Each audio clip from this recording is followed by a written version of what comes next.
Hey, good morning, Arna.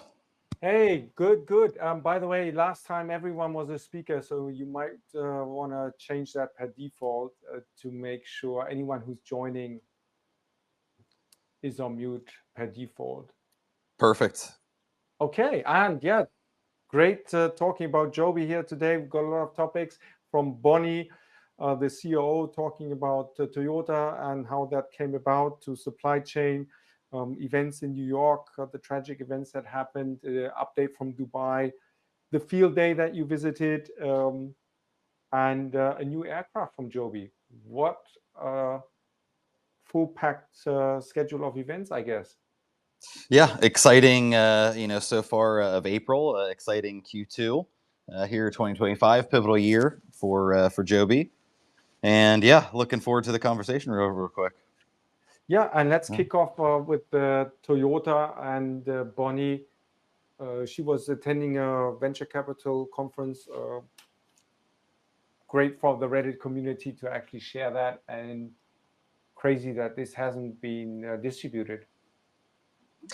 Yeah, really fascinating. But Bonnie alluded to it. She posted on LinkedIn about it, and this is some of her previous career from when she was at JetBlue Ventures, and something that was really cool for her, telling about the origin stories of Toyota coming into investing in Joby, and that all happened within a phone call and a 2 week quick due diligence, and that went from a call to the head of Toyota Ventures to the head of Toyota, signing off on that investment, and the rest is history. Now we're almost, $900 million later into that partnership, and immediately, their team was embedded within. So very exciting to see that, and also just highlights that Bonnie is way more than just a pilot, and knows, she has the expertise about operations and everything on that front, but also she is a very sophisticated investor and venture capitalist, and that's what brought her to Joby originally, and is why also a great person to be in charge of the forward progress, and what this will look like as we scale Dubai, LA, New York, and the rest of the future markets. Yeah, absolutely. And then field day.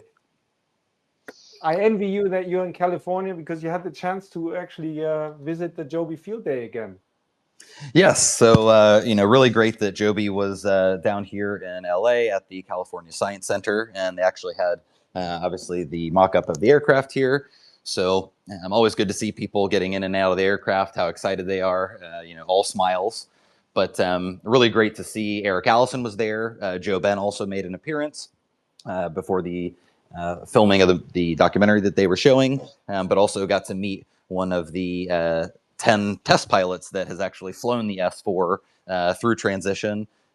His name's Zach Reeder, very interesting individual, very nice guy. But had a half an hour conversation, and he's saying he's done a lot of the research work about the market here in LA and routes that will work, as well as in other countries, i.e., the UAE and specifically Dubai. And something to that you had found, a little nugget, that Dubai, from the Joby front, is has some hiring going on, and yeah, I think that's really exciting. Maybe if you want to touch on that too. Yeah, one of those indicators that we were waiting for. Manager, Flight and Ground Operations, Dubai. I'm also posting that, by the way, as we speak, just on the Twitter feed, so people can then check this out. And that's, of course, one of those indicators why I actually bought more warrants this week.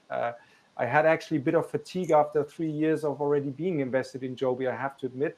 But now that we're getting so close to the crossing the finishing line, that's a great indication to see that they are hiring in Dubai.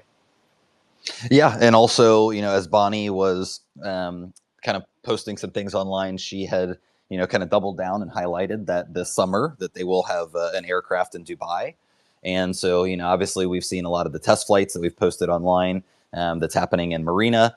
Also, Joby recently posted, actually the night of the event, that was just that a couple of weeks ago, that they have surpassed 40,000 miles flown in terms of test miles here on the full scale S4. And just for context, That would be the equivalent of flying around the Earth at the equator almost 2 times.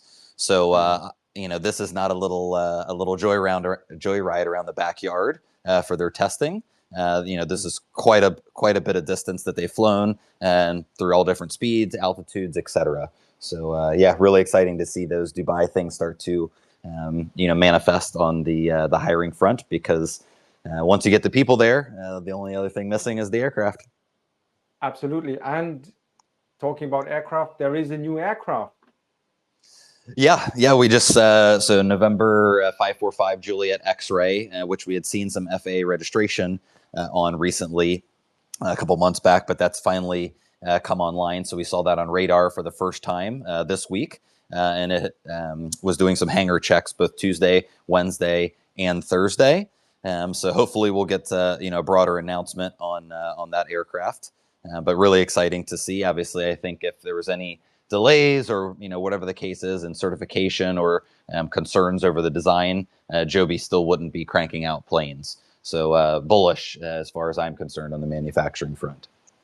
Yeah, I'm talking about manufacturing. We've had a challenging week with the tariffs and so on, but good to see that Joby is fully vertically integrated in their supply chain, has no dependency on China, and with Toyota being one of the key backers, they have 30 plus locations in North America. So will be interesting to see how quickly Joby can scale. We've talked about that in some separate recordings, but just a good reminder that they have Toyota to actually help them scale. Yeah, and this is obviously going to be a roller coaster ride for everybody with tariffs and just the global picture of things. But again, just leading on that vertical integration that Joby has, much less exposure than other eVTOL manufacturers that have gone the route of using a bunch of different suppliers. Obviously, that creates risk as is, but in this environment, certainly increases risk, and that Joby has mitigated that, which is great to see. Yeah, we also had a look at one of those previous slides in the cluster with Archer, Joby, Vertical, and Lilium. Just as a reminder, Lilium's already out of the game, out of Germany. They filed for administration last year. And Vertical Aerospace is down to a 278 million market cap. So they're kind of also, on their way out. And it just shows how difficult it is. But it also shows how rewarding it is once you do get certification and you get started, and that there will not be that much competition as is sometimes mentioned, that people say, quote, yeah, but there's going to be X 700 eVTOL companies in this space. Very unlikely that that many will make it across the finish line.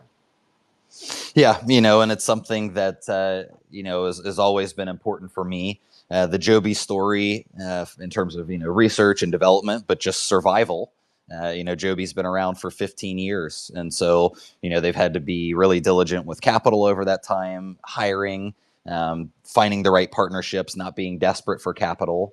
And now, as we see that kind of all come to fruition as some of these other players find a lot of headwinds, and as opposed to Joby, which is leading the eVTOL sector and has quite a bit of tailwinds as we get into really exciting times, as you alluded to, for the end of this year. Hopefully, Dubai, TC, and even if that bleeds into the the first part of next year, all systems go as far as I'm concerned. Yeah, and great to see Awesome Beast having joined us here. Best regards to Space Mob, and we just did a YouTube recording actually, but it's good here on the Spaces that there are a few things that I wouldn't want to share on YouTube, and that's one of the things is the ownership on the warrants. So I've also got warrants in Joby. They expire in August 2026. 70 million warrants outstanding. And my broker had actually advised me, said, yeah, but there's so little trading volume. I'm a bit concerned. But he then actually got in touch with Joby Investor Relations, and they gave him the SEC filing. He checked it out. 11 million of those warrants are held by 2 hedge funds. So that shows you that there's what you already posted the other day, Travis, that the institutional ownership is growing and is pretty major already in Joby. and that goes along the story with Toyota a bit. Yeah, we've it's one of my favorite charts to show is that if you look at the institutional ownership over time, regardless of Joby's price, being sub $5 or above 10, it just looks like a staircase, and they've just continued that investment. Obviously, as you mentioned, some part of that is the 500 million from Toyota, but actually that won't be reflected yet because those two tranches, Paul Sciarra has confirmed that those should be happening, at least the first one, the first half of the year, and that the second should close here in 2025 as well. But that'll be in additional shares that will be held by another institution, and not just a institution, but one that has bet heavily, almost $1 billion on Joby, and has plugged in with them on the engineering side and manufacturing side from essentially the beginning of that partnership. So very exciting. Yeah, and by the way, I'm posting as we speak on your feed so that people can then actually check the different slides and different links that we're referring to. And what I found really amazing with Bonnie talking about Toyota is that they only had in 2017, they only had 2 weeks in the funding round of Joby to make a commitment, and Joby hadn't even contacted any automotive company because they couldn't believe that an automotive company would make a decision within 2 weeks. And then Toyota did exactly that. And not only did they do that, but they then came back to Joby saying, we believe you will be transformational for Toyota. So not the other way around, where we always talk about how Toyota can help Joby, but that Toyota believes that Joby could be transformational as Toyota wants to move into manufacturing, wants to move into the eVTOL space. And that is very, very interesting. And also with the second round of funding that then happened in 2024, Toyota didn't invest via its venture capital company anymore, but they invest directly with even the Toyota key family stakeholders getting involved in that decision. So I think that is pretty major, impressive to have that kind of commitment of the case. Yeah, no, 100%. And, I think that came alongside of that was really exciting is Joby had, one of the key, members of the family, but also of the Toyota company, join the board and has, made visits to Marina, was there when they, kind of unveiled, if you must, the production side of things at the Marina plant from Toyota. So, I'm starting to think that Joby and Toyota, almost, it's less of a partnership and almost more of a family. And I think that kind of goes along with what Jobin has tried to build this entire company as. And as you spoke about, it wasn't just that Jobin hadn't thought that a automobile OEM would come in to the funding round, with only 2 weeks to go, but that he also kind of felt that they were too slow and wouldn't be able to be as nimble as Joby has been. Obviously this is pretty impressive. These guys started out of Jobin's, the woods at Jobin's house in a barn, and now the company is, almost worth $5 billion. And just for context, when Bonnie came aboard or came into the Joby orbit via JetBlue Ventures, the round, I believe, was only the valuation, was about $100 million for the company. So obviously Bonnie has her chops and expertise in aviation and operations as, a pilot, an operator, but obviously she's quite a savvy VC as well. Not too bad of a return for JetBlue if they got in when it was sub 500 million and is now worth almost 5 billion. Yeah, and I just posted the link on Trevor's feed. So after this recording, if you want to check out the YouTube clip, link has been posted. The video is actually not public on YouTube, so you can't find it. You need to have the link, which I've also found quite interesting. But then again, if we look at the institutional ownership now being at a record level, it almost seems like Joby doesn't need retail as such, and we'll take it from there once they are flying in Dubai, hopefully in Q4 this year.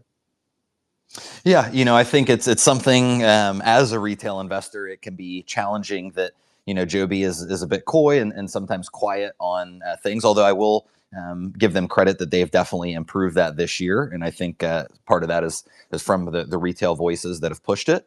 But I think it is important as, compared to some of the other OEM manufacturers. This isn't just, flashy headlines that get clicks and, has, kind of the sexy factor. This is something that institutions, as we just alluded to, are investing heavily. They have been over several years, and that has never waned. And then, moreover, the 500 million from Toyota essentially was unsolicited. That was just to build their manufacturing prowess together. But if we even go back, a couple years when Bailey Gifford put in almost another 200 million, they had came to Joby saying we want to invest more, right? So I think that's something that from Joby's side, it would make sense to not focus as much on retail if people are bringing hundreds of millions of dollars to you saying, take my money. So anyway, really exciting. Runway, I don't think is an issue for Joby as it might be for some of the others. And, as you've alluded to with Lilium going out of business and Vertical Aerospace is, essentially on life support, that Joby is really well positioned for the future. Yeah, and talking about life support, we had a very tragic accident in New York, which just again shows that safety is key. Travis, one or two thoughts on what happened, and then about safety. Why is the S4 more safe than a classic helicopter? Sure. So, I think probably everybody has seen this, at least some of these videos of the unfortunate accident in New York with the Bell 206. It's a Long Ranger. So it's an older aircraft, an older style, but as in with these rotorcraft, there is technically a single point of failure with the attachment of the rotors, and unfortunately that didn't turn out so well with this accident. But to kind of look at the forward side of things, Joby has always been focused on safety. And a key thing for them is, the redundancy that they've built into the entire aircraft and all those systems, but in particular, the systems to power the aircraft. Joby can have a failure within the motor itself or also a battery. And then the aircraft would still fly, and you wouldn't even notice the difference. All this is, part of the unified flight controls that Joby has. The aircraft is kind of keeping you safe on top of there already being a pilot there to keep you safe. So really unfortunate, in New York. My best to the family, obviously, and everybody. And doesn't want to see that. We want to think of aviation as the positive side of things, but this thing doesn't happen out of nowhere. We do have to engineer it to be safe, and that's why, again, Joby's well positioned on that front, and why people, whether it's kids and families and parents, or just people out going for a weekend trip or to the airport, that they'll be able to feel safe into the S4 aircraft. Yeah. Travis, are there any other topics that we need to cover? We talked about Toyota, Joby. We talked about safety. We talked about the new aircraft. We talked about the field day, Dubai hiring, skyports. Is there any other topic that we should touch on? No, I think we touched on it, pretty much everything here. I just kind of as a step back moment, and for everyone to zoom out. Obviously, there's a lot of noise in the markets, et cetera, with the tariffs and everything going on. But the investment case for Joby, from where I'm sitting, and I think as we've explained, partially here on this space, Joby is still all systems go. They're trucking right along towards everything that they're doing. Everything that we can decipher from whether it's Joby flying test flights in Marina, or Bonny mentioning things about the future and having an aircraft in Dubai this summer, that we are at the pivotal time in the Joby story. We wouldn't be pumping out new aircraft out of Marina if there was concerns about the design or the FAA certification or the FAA's review of the design of the aircraft. So all of those things still point to the TIA process moving along, and that TC hopefully will happen. We that's the the $1 million question, right? Is exactly when that would be achieved. But all signs are pointing towards the end of this year, towards the beginning of next year, to achieve that, and hopefully be off to the races in Dubai. So absolutely, and just great to see Justin here as well from Space Mob, a big fan of Space Waffles. Justin, great to see you. And on the certification, I mean, that's going to be very black and white. You're going to wake up one day and certification will be granted. So timing wise, I wouldn't give an indication when this is actually going to happen. It's probably not a linear process. You're going to have one day certification is done. Just touching base on one other development, very often we get the discussion on energy density. Joby's using a battery which has about 280 watt per kilogram. Now, BYD just launched a new battery generation that has 400 watt per kilogram. So you can see that the energy density is further increasing. For those that have concerns, can you even fly electric? We've just had a certification in Malaysia of an electric plane. Travis, maybe one or two thoughts from your side on that. Yeah, I mean, I think, as Joby has already highlighted, that, the majority of the initial rides that they plan to target are going to be within the range of the batteries that they already have on the aircraft, which is really exciting. But, as we've seen, and as you just, spoke about, everybody keeps moving along with battery density. And if you just add another, let's say 25 miles to that range, you really do unlock quite a large area. It seems like a small number, but where that could open up markets, if you just even look in New York, that can start to, get you further out into, upstate New York and some of these other places, which unlocks, potentially thousands, hundreds of thousands of potential passengers.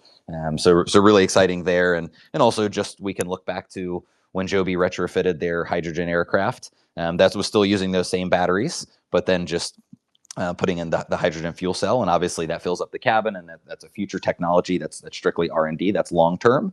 But just to see that the S4 aircraft has been built, so robust and so dynamically that they're going to be able to, kind of plug and play these, critical components that will be able to, extend, the useful, applications of this aircraft without having to build an entirely new platform. And to me, again, as an investor, that's a mitigation of safety risk, right? To be able to do, long distance emergency flights in the future, whatever that looks like, they don't have to build an entirely new platform. They're just going to be modifying what they currently have. So, yeah, positive stuff. Okay, and just a reminder here, I've posted a few of the links and the slides in the feed from the recording. So if you do want to check out Bonny's interview on venture capital and her thoughts on Toyota, the link is in the feed from Trevor's recording. Thanks everyone for joining. Exciting times, and we keep our fingers crossed for certification. Hope to see some of you in Dubai. Hopefully, a forward-looking statement in Q4. Yeah, we'll see. The near future, as you said, I don't think we can time it exactly, but we are over the target, and we're in the sweet spot. So exciting times ahead. Hope everybody has a great weekend, and yeah, onwards and upwards. Yeah, thanks, Travis. Hang in there. Bye bye. See you, Arne.